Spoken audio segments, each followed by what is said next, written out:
Oke, jadi untuk external sort merge algoritmanya itu biasa ini dipakai untuk yang datanya besar ya. Jadi kayak misalkan data yang kita punya itu 5 GB nih.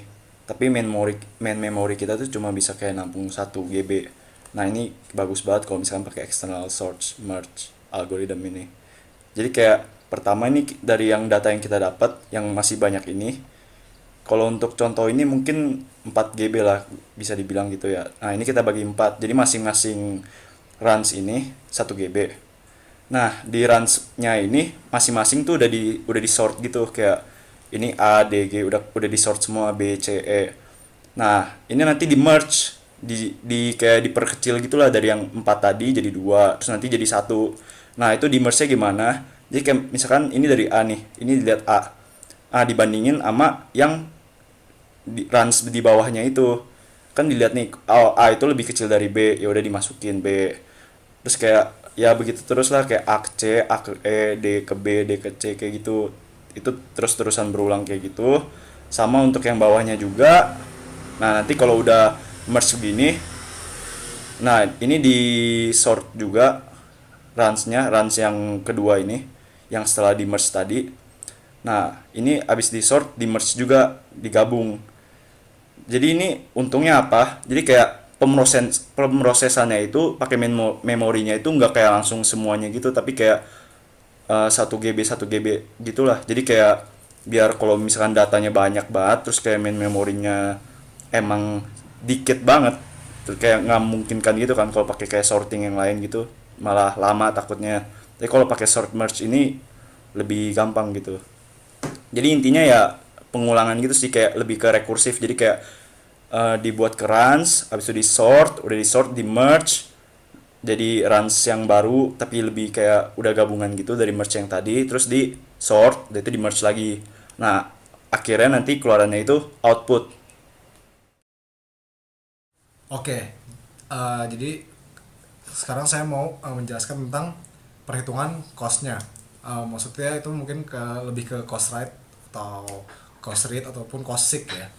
Nah, jadi kalau untuk cost-nya short merge sendiri, kita perlu ketahui dulu nih beberapa istilahnya nih biar biar gampang ya. Jadi pertama, kalau BR itu artinya jumlah blok yang dibaca. Terus, nah, kenapa kalau cost itu kebanyakan ada angka ya bisa dikali dua atau pokoknya di depannya ada dua deh. Nah, itu dikarenakan kan ada read dan juga write kan, makanya dikali dua. Nah, habis itu selanjutnya M. M besar itu apa? M besar itu tuh bisa dibilang eh jumlah runnya, jumlah runnya. Nah, terus eh sorry, kalau misalkan jumlah blok yang dibaca dibagikan oleh M itu kita dapat jumlah run, berarti M itu jumlah bloknya itu dibagi berapa M sih, kayak gitu maksudnya. Nah, sekarang eh, di sini nih, ini ada contoh readnya yang BR, yang BR yang ini, yang BR 2, terus to log M min 1, terus BR per M plus 1. Nah, ini dia itu jumlah blok yang ditransfer buat external sorting. Terus selanjutnya, kalau total cost yang signya nih, kalau total cost yang signya dia tuh 2 ke BR bagi M ditambahkan BR bagi BB, terus dikalikan 2 ke log M min 1 dikalikan BR M dikalikan BR bagi M dan min 1. Nah, oleh karena itu kalau mau ngitung costnya sig dia tuh kita perlu tahu total disk yang kita pakai gitu istilahnya. Oke, sekian dari saya, terima kasih. Halo, di sini saya akan menjelaskan bagian contohnya dari external sort merge algorithm. Di sini bisa dilihat bahwa ada kumpulan data 1 sampai 11. dan namanya juga.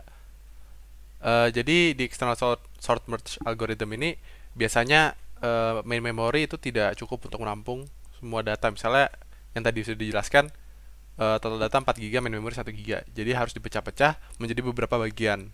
Atau bisa bagian-bagian tersebut disebut runs. Dilihat di sini, salah satu dari runs ini adalah Jayanti, Neha, Pramod dibagi 4.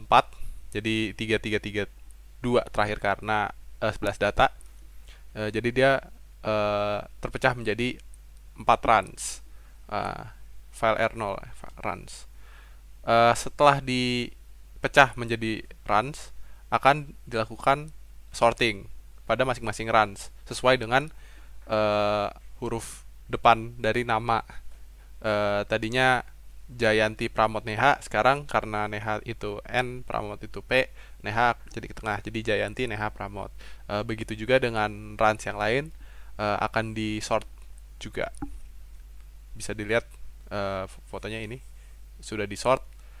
Nah, setelah itu, di sini udah masuk stage 2 ya. Di stage 2 juga akan dilakukan merge dari 4 runs menjadi 2 runs.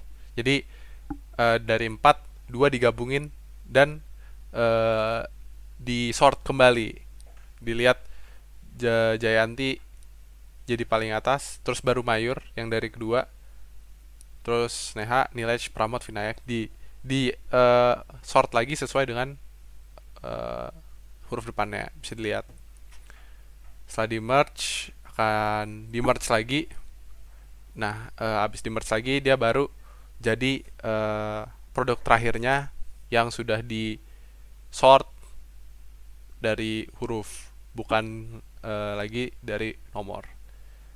Jadi begitu salah satu contoh dari external sort merge algorithm. Sekian dari saya, terima kasih.